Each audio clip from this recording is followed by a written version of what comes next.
বাবাজি আমার আব্বা জানেরা কানটি খাড়া করে শুনুন, নবী দিবস করা চলবে কিনা দেখুন। আল্লাহ পাক বলছেন, আল্লাহ রাব্বুল আলামিন পবিত্র কালামুল্লাহ শরীফের মধ্যে ঘোষণা করে দিয়েছেন, কুল বিফাদুলিল্লাহি ওয়া বিরহমাতিহি ফাবিযালিকা ফালইয়াফরাহু। আল্লাহ বললেন, হাবিব আমরের সিগা ব্যবহার করলেন, আল্লাহ হুকুম জারি করলেন, অর্ডার দিলেন, হাবিব আপনি বলে দিন বলে দিন বলে দিন, বিফাদুলিল্লাহ আমার ফাদল, অবি রহমাতিহি আমার রহমত, আমার ফদল এবং রহমত। বাবাজি আমার তাফসিরের জারি তাবারি খুলুন, পৃথিবীর সবচাইতে প্রথম তাফসির কোরআনের তাফসির, তাফসিরের জারি তাবারি খুলুন, তফসিরে রুহুল বায়ান খুললে পেয়ে যাবেন, তফসিরে বাহরে মুঈত খুললে পেয়ে যাবেন, তফসিরে আল্লামা সানাউল্লাহ পানিপাতি হুজুর লিখছেন, তফসিরে আল মাজাহিরি খুললে পেয়ে যাবেন। সমস্ত তাফসিরের মধ্যে অবি রহমাতিহি রহমাতের মানে করেছেন মাউলুদুন নবী সাল্লাল্লাহু আলাইহি ওয়াসাল্লাম, নবীর আগমনটা নিয়ে তোমরা খুশি উদযাপন করো। আল্লাহ বলছেন ফালইয়াফরাহু, তোমরা প্রত্যেকে আনন্দ উদযাপন করো। জোরে বলুন না সুবহানাল্লাহ। আমার নবীর আগমনটা নিয়ে তোমরা আনন্দ করো, খুশি মানাও। আপনারাও সেই নবী দিবস পালন করছেন, এতে অনেক অনেক নেকি পাবেন আপনারা। কতটা নেকি পাবেন? অনেক অনেক অনেক অনেক অনেক। বাবাজি আমার বুখারী শরীফের হাদিসের মধ্যে এসেছে, রাইসুল মুফাসসিরিন বলা হয় আব্দুল্লাহ ইবনে আব্বাস রাদিয়াল্লাহু তাআলা আনহু কি করছেন, গোটি কয়েক সাহাবীদেরকে নিয়ে ঈদে মিলাদুন নবী করছেন, রাসূলুল্লাহর পায়দায়ী সম্পর্কে আগমন সম্পর্কে অবগত করাচ্ছেন। এমত অবস্থায় বিশ্ব নবী রহমাতুল লিল আলামিন সাফিউল মুজনাবির ওই রাস্তা দিয়ে হেঁটে হেঁটে যাচ্ছিলেন। এমত অবস্থায় তখন তো মাইক ছিল না, মাইকের আবিষ্কার হয়নি, মুখে ওয়াজ করছিলেন, স্টেজটা করেছেন, সাজিয়েছেন, স্টেজ করেছেন, সাহাবারা সামনে বসে আছেন। এমত অবস্থায় বিশ্ব নবী হুজুর রহমাতুল লিল আলামিন সাফিউল মুজনাবির হুজুর বুঝতে পারলেন কি যেন ওখানে একটা হচ্ছে, কি যেন হচ্ছে, গুটি কয়েক মানুষ বসে আছে। রাসূল আমার ওই মজলিসের দিকে আগমন করলেন। আগমন যখন করেছেন, এসে দেখছেন আব্দুল্লাহ ইবনে আব্বাস কতগুলো সাহাবীদেরকে নিয়ে ওয়াজ করছেন। রাইসুল মুফাসসিরিন আব্দুল্লাহ ইবনে আব্বাস ওয়াজ বন্ধ করে দিলেন। রাসূলুল্লাহ দেখার সাথে সাথে ওয়াজ বন্ধ করে দাঁড়িয়ে পড়লেন, ইয়া রাসূলুল্লাহ, ইয়া হাবিবাল্লাহ, হুজুর আপনি চলে আসুন, চলে আসুন, আপনি এখানে বসুন, আপনি বসুন। সেই সময় রাসূল বলছেন, কি ব্যাপার? রাইসুল মুফাসসিরিন আব্দুল্লাহ ইবনে আব্বাস, কি ব্যাপার? এতগুলো মানুষকে তুমি জড়ো কেন করেছো? এতগুলো মানুষকে তুমি একত্রিত করেছো, কারণটা জানতে চাই। সেই সময় আব্দুল্লাহ ইবনে আব্বাস বললেন, ইয়া রাসূলুল্লাহ, ইয়া হাবিবাল্লাহ, হুজুর অন্য কোনো কারণ নয়, কারণ হলো এটা হলো 12ই রবিউল আউয়াল মাস, রবিউল আউয়াল মাসের চাঁদ। আপনার জন্ম বৃত্তান্ত সম্বন্ধে, আপনার আগমন সম্বন্ধে, আপনার পায়দায়ী সম্বন্ধে আমি সাহাবা হুজুরদের নিয়ে আলাপ আলোচনা করছি। এই কথা যখন শুনিয়েছেন, রাসূল আমার বললেন, কদ ওয়াজাবাত লাহু শাফাআতি ইয়াউমাল কিয়ামা, রাহুল বুখারী, বুখারী শরীফের মধ্যে এসেছে। রাসূল আমার বললেন, হে আমার সাহাবা আব্দুল্লাহ ইবনে আব্বাস, তুমি সাক্ষী থাকো, তোমরা যারা আমার জন্য মিলাদুন নবী করেছো, আমার আগমনের জন্য খুশি উদযাপন করছো, আমি রাসূলুল্লাহ বলে দিলাম তোমাদের প্রত্যেকের জন্য কদ ওয়াজাবাত লাহু শাফাআতি ইয়াউমাল কিয়ামা, প্রত্যেকের জন্য কিয়ামতের দিন আমি রাসূল আমার উপরে শাফাআত এবং সুপারিশ দুটো জিনিস করা ওয়াজিব হয়ে গেল।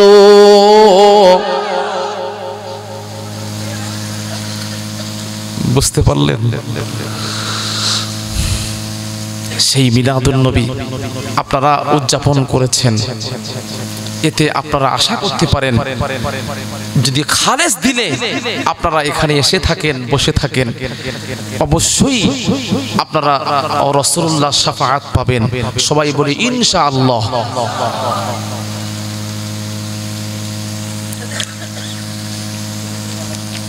বাবাজি আমার শুধু তাই নয়, আল্লাহ রাব্বুল আলামিন পবিত্র কালামুল্লাহ শরীফের মধ্যে ইনায়েত করেছেন।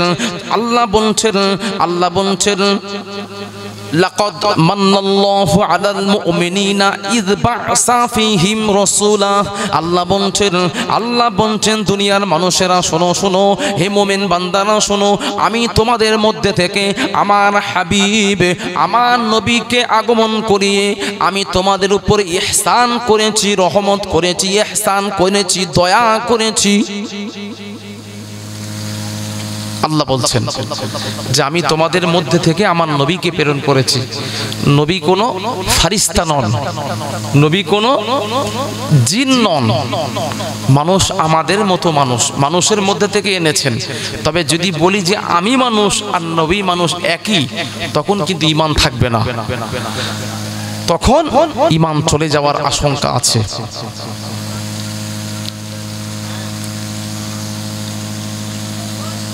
আল্লাহ রাব্বুল আলামিন অন্য আয়াতে আল্লাহ জানিয়েছেন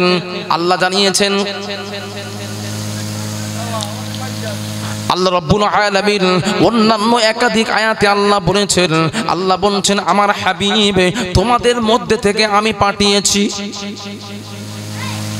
লাকাদ জাআকুম রাসূলুম মিন আনফুসিহিম।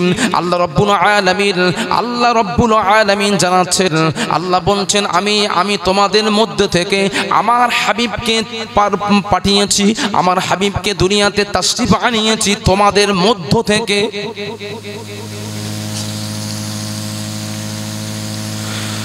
বাবাজি আমার হাবিব কখন এসেছেন, আমার হাবিব আল্লাহর কাছে কবে নবুয়ত পেয়েছেন, এই সম্বন্ধে বাবাজি রাসূলুল্লাহ সাহাবী ইরবাজ বিন সারিয়া ও রাসূলুল্লাহকে প্রশ্ন করছেন। হাদিসটা আপনি মাসনাদে আহমদ, ইমাম আহমদের মাসনাদ, বাবাজি আমার তারা সংকলিত হাদিসের কিতাব মাসনাদে আহমদ। একটা দুটো খণ্ড নয় 50টা খণ্ড। সেই খণ্ডর 28 নম্বর খণ্ড দেখছিলাম, 28 নম্বর খণ্ডতে এসেছে বাবাজি আমার 17,150 নম্বর হাদিস। আন ইরবাজ বিন সারিয়া রাদিয়াল্লাহু তাআলা আনহু قال رسول الله صلى الله عليه وسلم إني عند الله خاتم النبيين وإن آدم لمنجدل في طينته رواه أحمد। বাবাজি আমার রাসূলুল্লাহ সাহাবী ইরবাজ বিন সারিয়া বর্ণনা করছেন, আমি নবীকে প্রশ্ন করলাম, ইয়া রাসূলুল্লাহ, ইয়া হাবিবাল্লাহ হুজুর, আপনি আল্লাহর কাছে কখন থেকে খাতামান নবী হয়েছেন, আল্লাহর কাছে কখন থেকে আপনি নবুয়ত পেয়ে গেছেন, আমি জানতে চাই। সেই সময় আমার নবী বললেন শোনো ইরবাজ বিন সারিয়া, ওয়াইন আদামা লামুনজাদিলুন ফি তিনাতিহি। আল্লাহ নবী বলছেন আদম নবীকে আল্লাহ তৈরি করার জন্য একদিকে পানি আর একদিকে মাটি আর পানি মিশিয়ে খামির তৈরি করছেন। তার অনেক পূর্বে আমি আল্লাহর কাছে নবুয়ত পেয়ে গেছি। জোরে জোরে বলুন। আমার নবী নবুয়ত পেয়ে গেছেন আদম নবীর আসার পূর্বে। আমার নবী হলেন সর্বশেষ নবী আগমনের দিক থেকে, কিন্তু আল্লাহর কাছে সর্বপ্রথম, যাকে বলা হয় আউয়ালুহু ও আখিরুহু, যিনি প্রথম এবং শেষ। কত আগে আমার বাবা জিনা কানটি খাড়া করে শুনুন, আমার নবীকে আদম নবী তৈরির কত বছর আগে আল্লাহ পাক তৈরি করেছেন, নূরে মুহাম্মাদি তৈরি করেছেন। জানতে চান আপনারা শুনে রাখুন। আল্লামা রুহুল আমিন বসিরহাটি হুজুর তানার কিতাবে লিখছেন, মিলাদে মুস্তাফা কিতাবের মধ্যে হাদিসটা নিয়ে এসেছেন, কুনতু নবিয়্যাও বাইনা ইয়াদাই রাব্বি। ক্বাবলা আদামা বিআরবাআতি আশরা আলফিন। বাবাজি আমার আল্লামা রুহুল আমিন বলছেন, হাদিসটা নিয়ে এসেছেন, সেই হাদিসের মধ্যে এসেছে নবী আমার বলছে আমি আল্লাহর কাছে নবুয়ত পেয়ে গেছি, আল্লাহর কাছে নূর হিসাবে আমি স্বীকৃতি পেয়ে গেছি। কখন ক্বাবলা আদামা বিআরবাআতি আশরা আলফিন, আমি আল্লাহর কাছে আদম নবী তৈরির 14,000 বছর পূর্বে আল্লাহর কাছে আমি নবুয়ত পেয়ে গেছি। জোরে জোরে বলুন সুবহানাল্লাহ, আরো জোরে। 1-2 বছর নয়, 14 বছর, 1000 বছর, 14,000 বছর পূর্বে আমার নবীর নূরটাকে আল্লাহ পাক তৈরি করেছেন। বাবাজি শুধু তাই নয়, হাদিসে যাবেন খুললে পেয়ে যাবেন, মুসান্নাফে আব্দুর রাজ্জাকের মধ্যে আপনি হাদিসটা পাবেন, আজ-জুজুল মাফকুদ মিনাজ জুজুল আউয়াল মিনাল মুসান্নাফ। বাবাজি আমার মুসান্নাফ থেকে যে হাদিসের কতগুলো হাদিস হারিয়ে গিয়েছিল, তার প্রথম অংশের মধ্যে আপনি 19 নম্বর হাদিসটা আপনি পেয়ে যাবেন।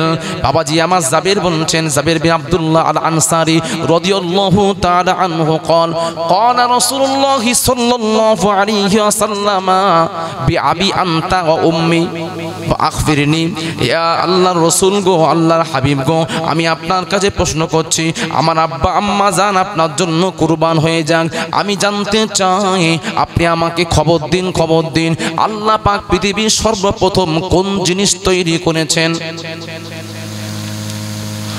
আল্লাহ পাক সমস্ত সৃষ্টির পূর্বে কোন জিনিস তৈরি করেছেন জানতে চাই। সেই সময় আমার নবী কি বললেন? সেই সময় আমার নবী বললেন, ক্বালা ইয়া জাবিরু, হে জাবের শুনে রেখে দাও, জেনে রেখে দাও, আল্লাহ রাব্বুল আলামিন সর্বপ্রথমে মিন নবিয়্যিকা মিন নূরিহি, আল্লাহ রাব্বুল আলামিন তানার নূর থেকে সর্বপ্রথম তোমার নবীর নূরে মুস্তাফাকে তৈরি করেছেন। জোরে জোরে বলুন সুবহানাল্লাহ। আল্লাহর নূর থেকে এই ব্যাখ্যা করতে বলেছেন আল্লামা রুহুল আমিন সাহেব, যে আল্লাহর নূর থেকে বললে শিরক হয়ে যায়। আল্লাহ জাতে কাদিম আর নবী হচ্ছে জাতে হাদিস। আল্লাহ স্রষ্টা, নবী সৃষ্টির সঙ্গে স্রষ্টা তুলনা করা যায় না, কারণ আল্লাহ বলছেন কুল হুয়াল্লাহু আহাদ, আমি আল্লাহ এক। তাহলে আল্লাহ যেখানে এক, আল্লাহর সঙ্গে কোনো কিছু তুলনা করা যাবে না।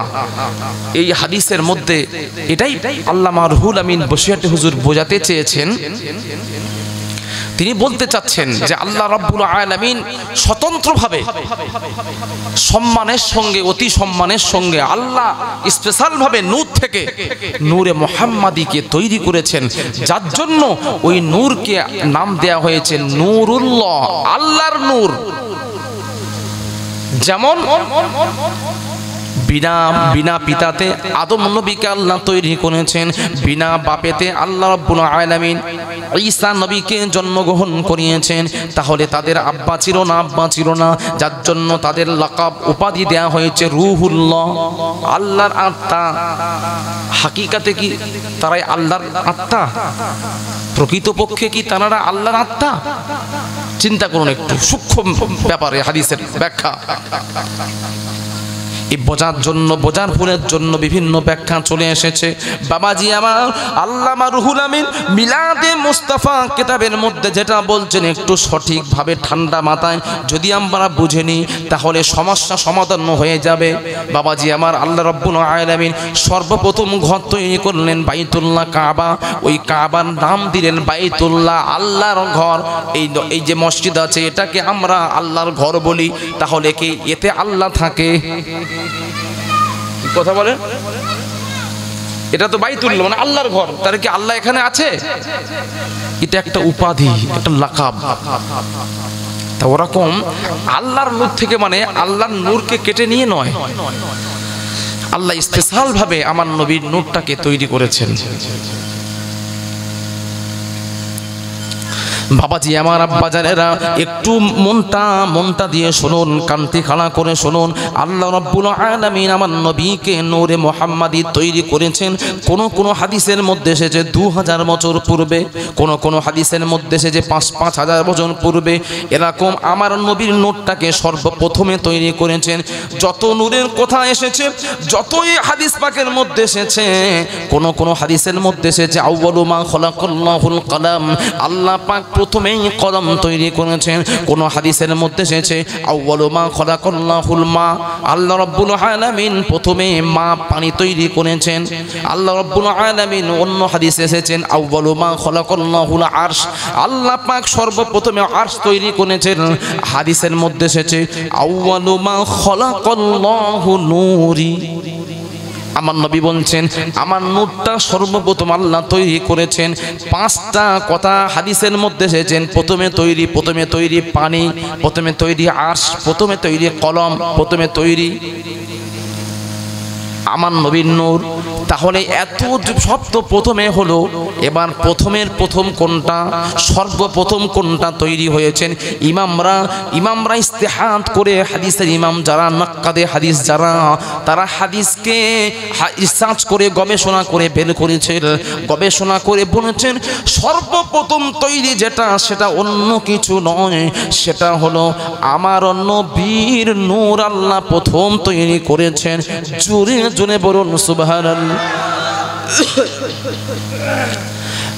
বাবাজি হাদিসে কুদসির মধ্যে আল্লাহ রাব্বুল আলামিন জানিয়ে দিয়েছেন, হাদিসে কুদসির মধ্যে আল্লাহ জানাচ্ছেন, আল্লাহ বলছেন লাউলাকা লামা খলাকতুদ দুনিয়া লাউলাকা লামা খলাকতুল আফলাক, যদি আমি আল্লাহ নূরে মুহাম্মাদিকে তৈরি করতাম না, ইচ্ছা না করতাম, আমি কুল কায়নাত কিছুই তৈরি করতাম না। জোরে জোরে বলুন। যা কিছু হয়েছে আমার নবীর ওসিলায়, কি তাই তো নাকি ভাই? যা কিছু হয়েছে আমার নবীর ওসিলায়, এই ওসিলা দেয়া চলবে না।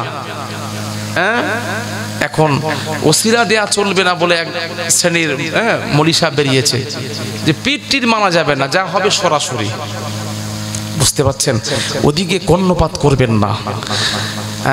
গবেষণা করে দেখা গেছে আমার আপনার পীর ও মুর্শিদ মুজাদ্দিদ জামান আমির শরিয়াত, যিনি ছিলেন 40টা হাদিসের সনদ প্রাপ্ত একজন ফকি, একজন মুহাদ্দিস, একজন মুস্তাহিদ দরজার যিনি আলেম এবং যুগ সংস্করক, তার জ্ঞান এই ছোটখাটো মৌলবীদের সঙ্গে তুলনা করবেন না। এত বড় জ্ঞানের অধিকারী ছিলেন, যার জন্য আল্লামা রুহুল আমিন যিনি নিজেই বলছেন আমি বাসানাতে 18,000 হাদিসের যিনি কণ্ঠস্থ করেছেন, মুখস্থ করেছেন, অত বড় আলিম, তিনি গেছেন মুজাদ্দিদ জামান দাদা হুজুর কেবলাকে বায়াত করেছেন, পীর বলে মুর্শিদ বলে মেনে নিয়েছেন। নিসার আহমদ সরসিনা কত বড় আলিম, তার মতো একজন ফকি মুস্তাহিদ, তিনিও পীর বলে মেনে নিয়েছেন। মঈজউদ্দিন হামিদি সাহেব অত বড় আলিম, পীর বলে মেনে নিয়েছেন। মুজাদ্দিদ জামান দাদা হুজুর পীর কেবলা শুধু আলেম, হাক্কানি আলেম, বড় বড় আলেম, খলিফা। তারপরে তো অগণিত আলেম আছে, আমাদের মতো ছোট মোটো আলেম তো আছেই আছে, লক্ষ লক্ষ তার খলিফা মুরিদ। তিনি কম বুঝতেন না। সেই হক সিলসিলার উপর ইস্তেকামাত থাকার চেষ্টা করবেন, যে যাই বলুক না কেন। সেই দরবার শরীফ থেকে আমি একটা কিতাব এনেছি, আপনাদের পরেই আমি আপনাদের কিতাবটা হাদিয়া দেব। দরবার শরীফের তরফ থেকে কিতাব, ঈদে মিলাদুন নবী চলবে কেন? যারা বলছে চলবে না, তাদের কিতাব থেকে প্রমাণ। যারা বলছে চলবে না, তাদের কিতাব থেকে প্রমাণ দেওয়া হয়েছে যে কেন চলবে। বাবাজি আমার আব্বা জানেরা কানটি খাড়া করে শুনুন, আল্লাহ রাব্বুল আলামিন নূরে মুহাম্মাদিকে তৈরি করলেন। যখন আদম আলা নবীজিনা আলাইহিস সালাতু সালামকে তৈরি করলেন, আদম নবী তৈরি হয়ে গেল। আদম নবী তৈরি হওয়ার সাথে সাথে আল্লাহর আরশে আজিমের দিকে তাকালেন, তাকিয়ে দেখছেন লা ইলাহা ইল্লাল্লাহু মুহাম্মাদুর রাসূলুল্লাহ লেখা আছে। এই লেখাটা দেখার সাথে সাথে আদম নবী আল্লাহর কাছে প্রশ্ন ছুড়লেন, মাবুদ গো, আপনি তো আমাকে প্রথমে তৈরি করেছেন, কিন্তু এখন দেখছি আপনার নামের সঙ্গে নূরে মুহাম্মদ বলে একটা দীপ্তমান জ্বলছে, নূর অবস্থায় আছে, ওই মুহাম্মদটা আবার কে?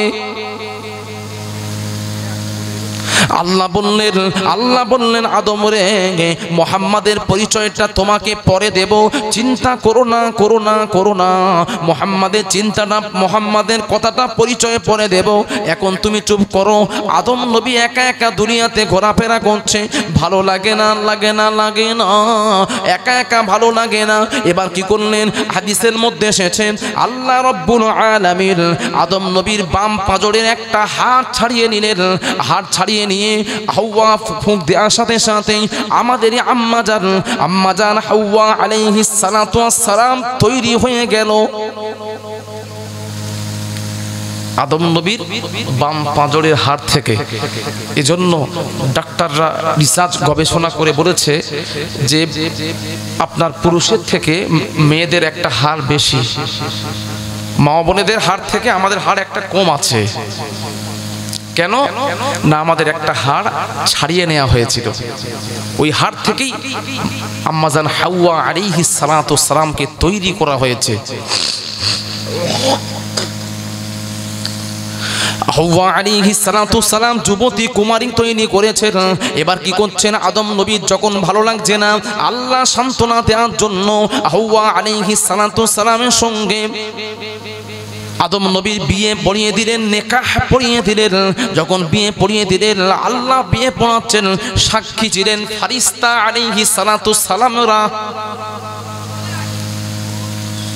ফেরেশতারা সাক্ষী ছিলেন, তাদেরকে সাক্ষী রেখে বিয়ে পড়িয়ে দিলেন। বিয়ে যখন পড়িয়ে দেওয়া হয়ে গেল, এবার কি করছেন? এবার আদম আলা নবীজিরা আলাইহিস সালাতু সালাম কি করছেন? তারা বিবি হাওয়া আলাইহিস সালাতু সালামের গায়ে হাত দিচ্ছেন, বিবির গায়ে স্পর্শ করছেন। বিবি বলছেন, স্বামী গো, আপনি আমার গায়ে হাত দেবেন না। কেন দেব না?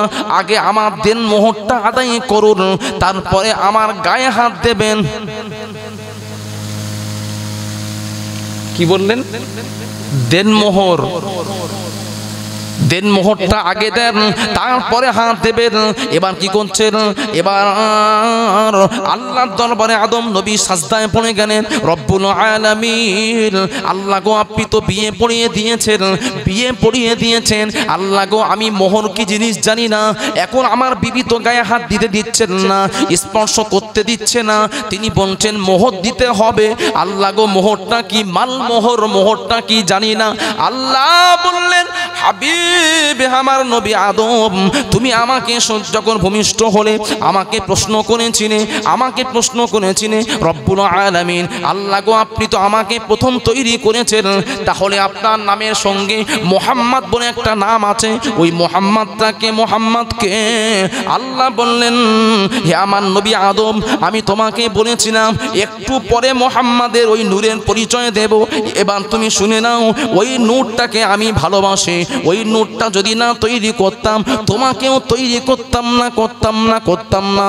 ওই নূরের উপরে তুমি একবার নয়, দুবার নয়, তিনবার নয়, চারবার নয়, গুনে 20 বার 20 বার পর্যন্ত দরুদে ইব্রাহিম নয়, দরুদে মুহাম্মাদি পড়ে নাও। দরুদে মুহাম্মাদি পড়ে নিয়ে তোমার বিবি হাওয়া আলাইহিস সালাতু সালামের গায়ে ফুঁক দিয়ে দাও, তোমার জন্য দেনমোহর আদায় হয়ে যাবে। আরো জোরে বুঝতে পারলেন? এবার প্রশ্ন, আমার নবী কি তখন দুনিয়াতে এসেছিলেন? কি কথা বলেন বাবাজি? আসেননি। তাহলে নবীর পরিচয় কে দিচ্ছেন? আল্লাহ দিচ্ছেন। আমার নবীর শান মর্যাদা আল্লাহ বাড়াচ্ছেন। আল্লাহ রাব্বুল আলামিন পবিত্র কালামুল্লাহ শরীফের মধ্যে বলছেন ওয়া রাফা'না লাকা যিকরাকা, হাবিব গো আমি আল্লাহ আপনার শান মান মর্যাদা আমি আল্লাহ বাড়িয়ে দিয়েছি। ওই আয়াতের ব্যাখ্যায় আল্লাহ নিজেই করছেন, ওই আয়াতের ব্যাখ্যা আল্লাহ নিজে বলছেন জাআলতু লাকা যিকরা মিন যিকরি ফামান যাকারাকা যাকারানি। বাবাজি আমার হাদিসে কুদসি, এই হাদিসটা আপনি পাবেন, হাদিসটা পাবেন সেফায়ে কাজী আয়াজ তার প্রথম খণ্ডের মধ্যে বলছেন জাআলতু লাকা যিকরা মিন যিকরি। আল্লাহ বলছেন হাবিব যেখানে আমি আল্লাহ আমার জিকির হবে, আমি আল্লাহ আমার ওয়াজ হবে, আমার বায়ান হবে, সেখানে আপনার বায়ান হবে। আমি আমার বায়ানের সঙ্গে আমার ওয়াজের সঙ্গে আপনার ওয়াজকে মিলিয়ে দিয়েছি। জোরে বলুন না সুবহানাল্লাহ। আমার নবীকে আল্লাহ বাদ দেননি, সেই নবীর শান শৌকত শান মর্যাদা আল্লাহ বাড়াচ্ছেন, আর আমরা কেন বাড়াবো না? নবীর শান কোনোদিন খবরদার ছোট করবেন না, যে যত ছোট করবেন ভাববেন যে তার মধ্যে ঈমান দুর্বল আছে। যারা আশিকে রাসূল হবে, যারা নবীর পাগল হবে, তারা কোনোদিন নবীর মর্যাদা কমাবে না, আরো বাড়াবে। কি বললাম? নবীর মর্যাদা বাড়াবে, নবীর জন্য সব, আর সেই নবীরকে ছোট করব? বাবাজি আমার শুধু তাই নয়, এবার কি করলেন ওই নূরটা যখন আদম নবীর কপালে চলে এলো, আল্লাহ নূরে মুহাম্মাদিটা কি করলেন আদম নবীর পিঠে দিয়ে দিলেন। পিঠ থেকে স্থানান্তরিত হয়ে সঙ্গে সঙ্গে কপালে চলে এলো। ওই নূরে মুহাম্মাদিটা আদম নবী থেকে পরপর যত নবী আলাইহিমুস সালাতু সালাম এসেছিলেন প্রত্যেকের কপালে কপালে হয়ে স্থানান্তরিত হতে হতে হতে হতে আব্দুল মুত্তালিব থেকে আব্দুল্লাহ থেকে মা আমিনার গর্ভে চলে গিয়েছিলেন। হাদিস পাকের মধ্যে এসেছে তাতানাক্কালু মিনাস সুলবি ইলা রাহিম। মা আমিনা আব্দুল্লাহ জরায়ু থেকে মা আমিনার গর্ভে চলে গিয়েছিলেন নূরে মুহাম্মাদিটা। আমার নবী বলছেন আনা খরাস্তু মিনান নিকাহি, আমি বিবাহের মাধ্যমে এসেছি, আমার বিবাহের মাধ্যমে আমি দুনিয়াতে এসেছি।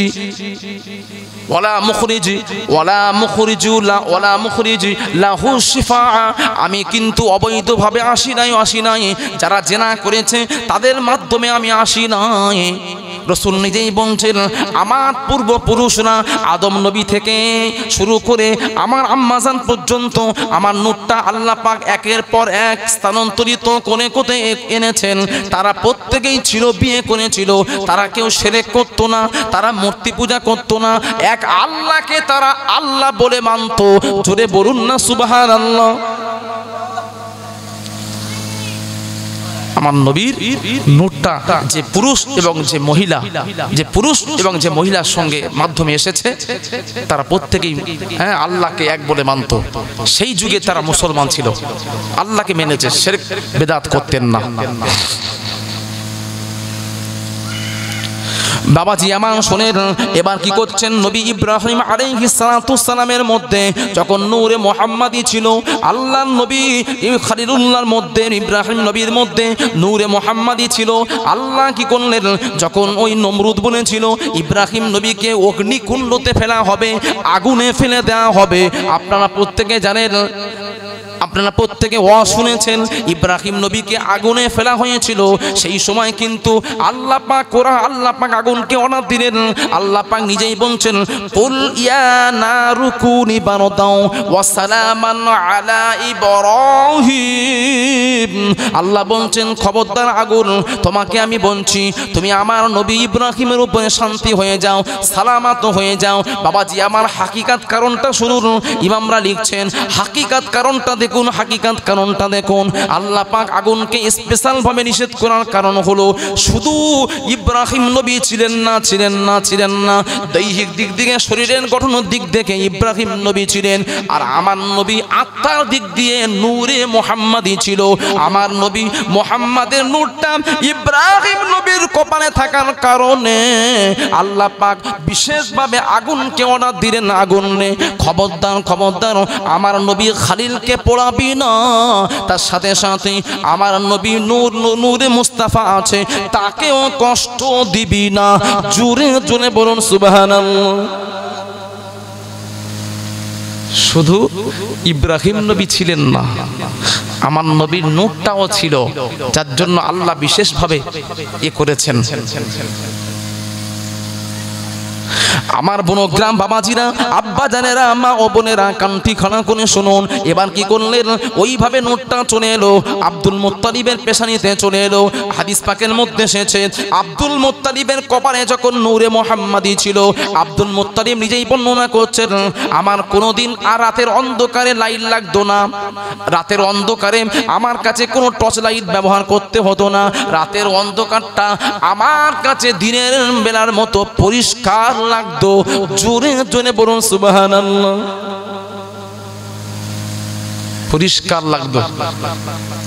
শুধু তাই নয়, আব্দুল মুত্তালিবের গায়েতে মিশকে আম্বারের মতো খুশবু বেরোতো। আব্দুল মুত্তালিব যে রাস্তা দিয়ে হেঁটে যেতেন, সেই রাস্তার মানুষেরা বুঝতে পারত এই মাত্র আব্দুল মুত্তালিব গেছে। কেননা আব্দুল মুত্তালিবের মধ্যে এমন একটা সুগন্ধি ছিল, ওই গন্ধ, ওই আতর বাজারে পাওয়া যেত না। সব লোকেরা জানতেন যে আব্দুল মুত্তালিব গেছে। আব্দুল মুত্তালিব কে ছিলেন? তৎকালীন যুগে আব্দুল মুত্তালিব ছিলেন খানায়ে কাবা, বাইতুল্লাহর মতওয়াল্লি ছিলেন, দায়িত্ব নিয়েছিলেন। যেমন মসজিদের মতওয়াল্লি থাকে, কি থাকে? মসজিদের মতওয়াল্লি থাকে, তদ্রূপ বাবাজি আমার কাবা শরীফের মতওয়াল্লি ছিলেন কুরাইশ বংশের আব্দুল মুত্তালিব। আব্দুল মুত্তালিব কাবা শরীফ যখন দায়িত্ব নিয়েছেন, আব্দুল মুত্তালিব তিনি তো শের করতেন না, তখন পর্যন্ত উলঙ্গ অবস্থায় তওয়াফ করা হতো।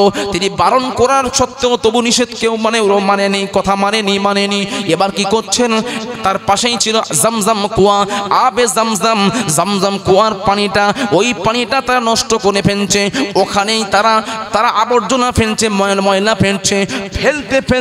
ফেলতে এমনকি জমজম কুয়াটা নষ্ট হয়ে গেল। সেই সময় আল্লাহর কাছে দোয়া করছেন রব্বুল আলামিন, আল্লাহ আমি তো চেয়েছিলাম আপনার জমজম কুয়াটাও রক্ষণাবেক্ষণ করার জন্য, কিন্তু আমার এলাকার লোকেরা দিল না। তারা বলছে আব্দুল মুত্তালিব তুমি যে কোনো একটা নাও, হয় খানায় কাবার মাতওয়াল্লি হও, না হয় তুমি জমজম কুয়ার মাতওয়াল্লি হও, দুটো দায়িত্ব একসঙ্গে তুমি নিতে পারো না। দুটো দায়িত্ব তুমি একসঙ্গে নিতে পারো না। যার জন্য কি করলেন?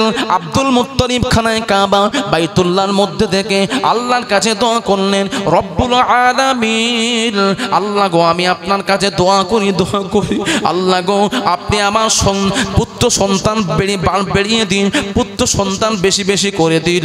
তাহলে কি হবে? আল্লাহ গো যদি আপনি আমার 10টা পুত্র সন্তান দেন, আল্লাহ গো আমার সন্তান যদি বড় হয়, ওই সন্তানদেরকে নিয়ে আমি পুনরায় ওই জমজম কুয়াটা রক্ষণাবেক্ষণ করব। এই দোয়াটা আল্লাহ কবুল করে নিয়েছিলেন। ওই মাতওয়াল্লি কি করলেন?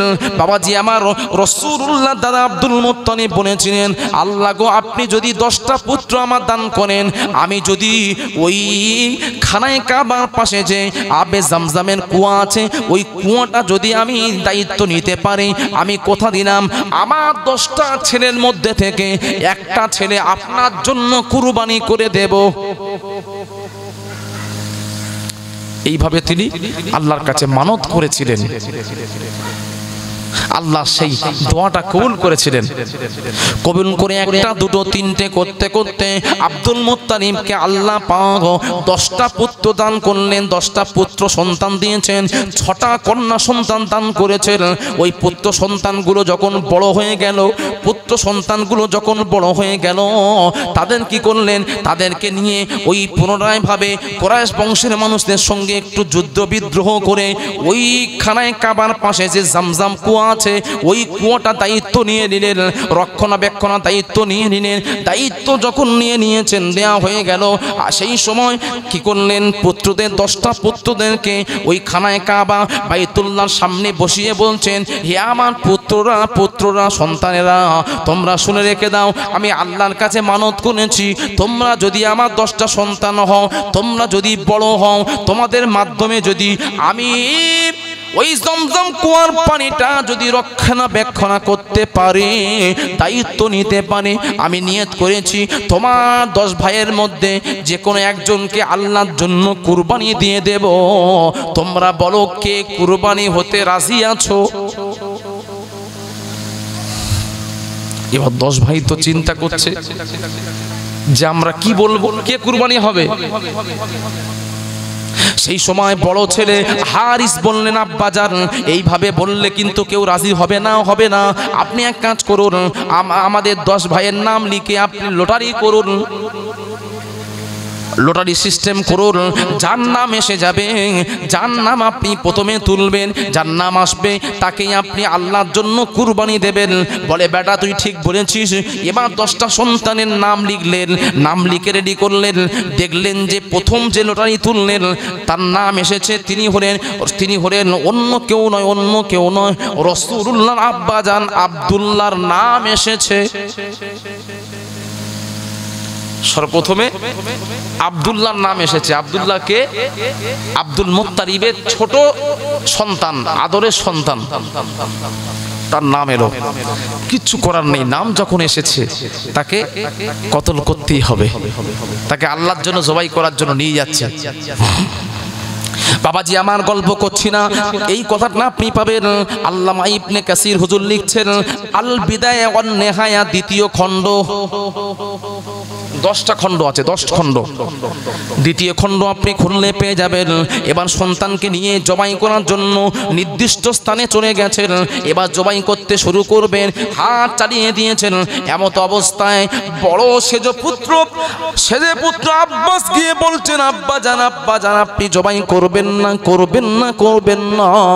সন্তানকে নিচ থেকে টেনে তুলে আনলেন, আব্দুল্লাহকে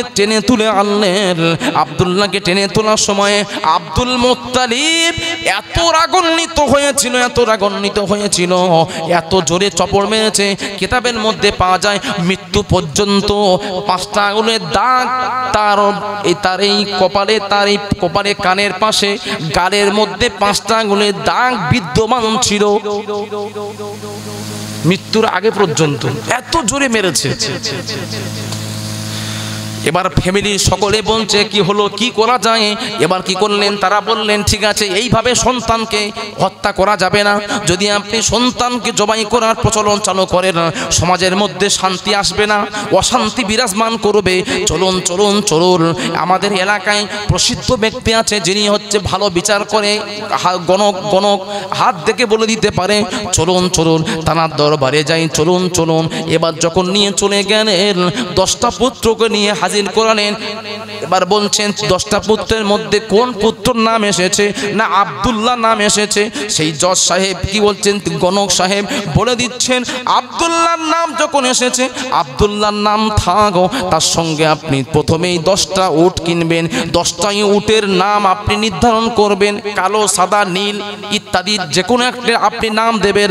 নাম দিয়ে 10 জনের মধ্যে 11 নম্বরের নাম দেবেন আব্দুল্লাহর নাম দিয়ে কি করবেন, আপনি লটারি করবেন। যদি আব্দুল্লাহর নাম আসে তাহলে কিন্তু আব্দুল্লাহকে কতল করা যাবে না, আব্দুল্লাহর পরিবর্তে আবার লটারি করতে হবে, আবার আপনাকে 10টা উট কিনতে হবে। যতবার আব্দুল্লাহর নাম আসবে ততবার কিন্তু আপনাকে 10টা করে উট কিনে আল্লাহর জন্য প্রস্তুতি হতে হবে, লড়াই করতে হবে, যতক্ষণ পর্যন্ত কোনো উটের নাম না আসছে। বাবাজি আমার 2 বার 3 বার 4 বার এইভাবে করতেই থাকে। যতবার লটারি করে আব্দুল্লাহর নাম আসে কি করবেন, এবার 9 বার পর্যন্ত আব্দুল্লাহর নাম এসেছে। আব্দুল মুত্তালিব বলছে আমার আর অর্থ নেই, সম্পদ নেই, আমি কেমন করে কিভাবে আমি উট কিনবো। আমার তো 100 প্রায় উট কেনা হয়ে গেল, 90টা কেনা হয়ে গেল। এবার আমি শেষ। এবার যদি নাম আসুক আর যাই আসুক আমি আর উট কিনতে পারবো না। এবার 10 বারের মাথায় 100 উট নিয়ে আর 101 নম্বরে আব্দুল্লাহর নাম দিয়ে কি করছেন, লটারি করছেন। লটারি করার সময় যখন 10 বারের মাথায় তুলেছেন অন্য একটা উটের নাম এসেছে, ওই উটটাকে কতল করে দিলেন, উটটাকে হত্যা করে দিলেন, জবাই করে দিলেন। বাকি উটগুলো সাদকা করে দিলেন, দান করে দিলেন। দান করে দেওয়ার পরে বাইতুল্লাহ শরীফ কাবার সামনে গিয়ে আল্লাহর কাছে হাত তুলে মুনাজাত করলেন, রব্বুল আলামিন, আল্লাহ গো আমি আপনার কাছে নিয়ত করেছিলাম যদি আমি খানায় কাবার পাশে জমজম কুয়াটা রক্ষণাবেক্ষণের দায়িত্ব পাই তাহলে আমি আমার 10টা পুত্রের মধ্যে একটা পুত্র কবুল হত্যা করব, কিন্তু সেটা তো হলো না আল্লাহ গো, সেটা তো হলো না। যার জন্য 100টা উট আমি সাদকা করে দিয়েছি, তার মধ্যে একটা জান্নাম এসেছিল, তাকে আপনার জন্য জবাই করে দিয়েছি। এই মানতটা আপনার কাছে কবুল হলো কিনা জানতে চাই। 1 দিন 2 দিন 3 দিন পর্যন্ত কাবা শরীফের ভিতরে গিয়ে আল্লাহর কাছে হাত তুলে দোয়া করেছিলেন। 3 দিনের মাথায় সরাসরি মনের মধ্যে একটা গাওয়া এলো, মনের মধ্যে একটা শান্তি জাগলো যে তোমার চিন্তা করতে হবে না, তোমার নিয়ত মানত তুমি পূরণ করে দিয়েছো। জোরে জোরে বলুন সুবহানাল্লাহ।